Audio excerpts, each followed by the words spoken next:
बहुत समय पहले की बात है। जमालपुर नामक गांव में रामनाथ नाम का एक आदमी और उसकी पत्नी फुलवा रहते थे। उनके 2 बच्चे भी थे, चुटकी और सुरेश। रामनाथ के पास 2 गायें थीं, जिनका दूध निकालकर वह बाजार में बेचा करता था और उससे अपनी रोजी रोटी चलाता था। रामनाथ कृष्ण भगवान का बहुत बड़ा भक्त था। वह कभी भी कृष्ण जी को माखन का भोग लगाना नहीं भूलता था। तुम्हारा तो एक दिन भी ऐसा नहीं जाता रामनाथ जब तुम कृष्ण भगवान को माखन का भोग लगाने ना आते हो। चाहे आंधी आए, तूफान आए या बारिश या फिर कड़ाके की ठंड या तेज धूप, तुम हर रोज मंदिर में माखन का भोग लगाने आते हो। ऐसा भी क्या मांगते हो कृष्ण भगवान से? कृष्ण भगवान को माखन का भोग लगाने से मन को एक शांति मिलती है पंडित जी, और उनसे मांगे क्या, वो तो सब कुछ बिना मांगे ही दे देते हैं। उस रोज भी रामनाथ कृष्ण भगवान को माखन का भोग लगाकर बाजार के लिए निकल गया।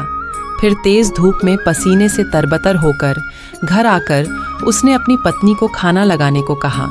फुलवा, मैं हाथ मुंह धो लेता हूँ, तब तक तुम खाना लगा दो, बहुत भूख लगी है। जी बस अभी लाई। फुलवा रामनाथ को खाना लाकर देती है। सुनिए ना, इस साल गर्मी बहुत ज्यादा है। हमारी ये झोपड़ी भी इस कड़ाके की धूप में पूरी तरह तप जाती है। बहुत गर्मी लगती है। इसमें बच्चे भी सारी रात ठीक से सो नहीं पाते। फुलवा, कहना क्या चाहती हो? यही कि क्यों ना हम भी एक पंखा ले ले, थोड़ी तो राहत मिलेगी इस गर्मी से। तुम जानती हो ना फुलवा, सारा दिन कड़ी धूप में मेहनत करता हूँ, तब जाकर रोटी खाने लायक पैसे जुड़ पाते हैं। फिर ऐसे में पंखा कहाँ से आएगा बताओ? अपने पति की मजबूरी देख फुलवा कुछ नहीं कहती। फिर रामनाथ कुल्हाड़ी उठाकर जंगल की ओर घास और लकड़ियां लेने निकल पड़ता है। बाहर जून महीने की कड़ाके की धूप थी। तेज धूप सीधे शरीर को जला रही थी। कुछ ही देर बाद वह जंगल से लकड़ियां लेकर आता है। फिर उसी रात तेज तूफान आता है। तूफान इतना तेज था कि रामनाथ और फुलवा को डर सता रहा था कि उनका कच्चा मकान कहीं ढह ना जाए। वो दोनों कृष्ण भगवान से प्रार्थना करने लगे। उनकी प्रार्थना करने के कुछ देर बाद ही तूफान थम गया। इसे वह कृष्ण भगवान का चमत्कार समझ उनका शुक्रिया करने लगे। हे कृष्ण भगवान, आपने हमेशा हमें मुसीबतों से बचाया है। आप ऐसे ही हम पर अपनी दया बनाए रखना। ऐसे ही कुछ दिन बीत जाते हैं। एक रोज तेज गर्मी होती है। लोगों को घरों से बाहर ना निकलने की हिदायत दी गई। सुनिए जी, आज रहने दीजिए ना। आज आप काम पर मत जाइए। मौसम विभाग ने बाहर जाने से मना किया है। कुछ नहीं होगा मुझे, और काम भी तो जरूरी है ना।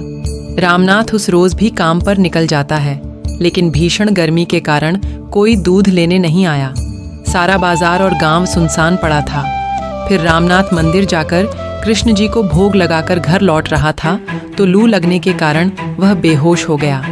उसे जल्दी से अस्पताल ले जाया गया, जहां डॉक्टर ने फुलवा से कहा, देखिए, लू लगने के कारण इनकी तबीयत खराब हो गई है।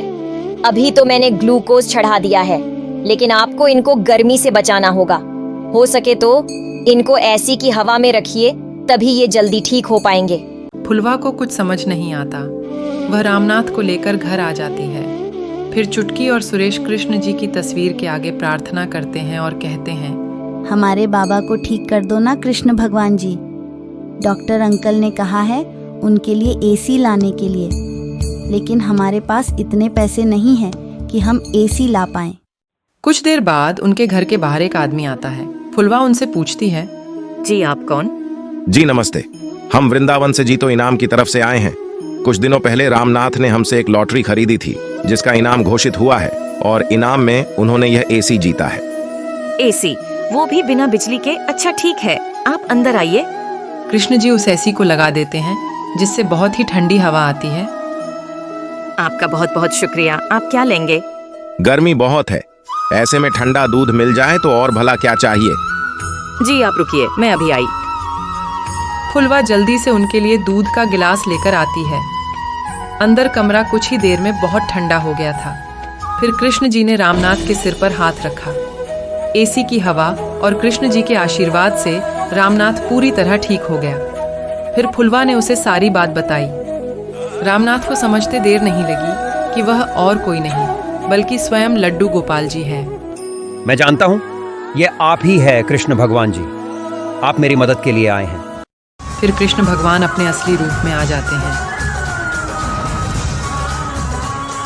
हमारे भक्त को हमारी जरूरत थी तो हमें तो आना ही था ना। आज के बाद तुम्हें कभी किसी चीज की कमी नहीं होगी। तुम्हारे और तुम्हारे परिवार के सारे दुख दूर हो जाएंगे। यह कहकर कृष्ण भगवान वहाँ से अंतर ध्यान हो जाते हैं। फिर रामनाथ, फुलवा और बच्चे एसी की उस ठंडी ठंडी हवा का मज़ा लेते हैं और कृष्ण भगवान जी का शुक्रिया अदा करते हैं। ऐसी ही मनोरंजक कहानियों को सुनने के लिए हमारे चैनल को सब्सक्राइब करें और वीडियो को लाइक और शेयर करना न भूलें।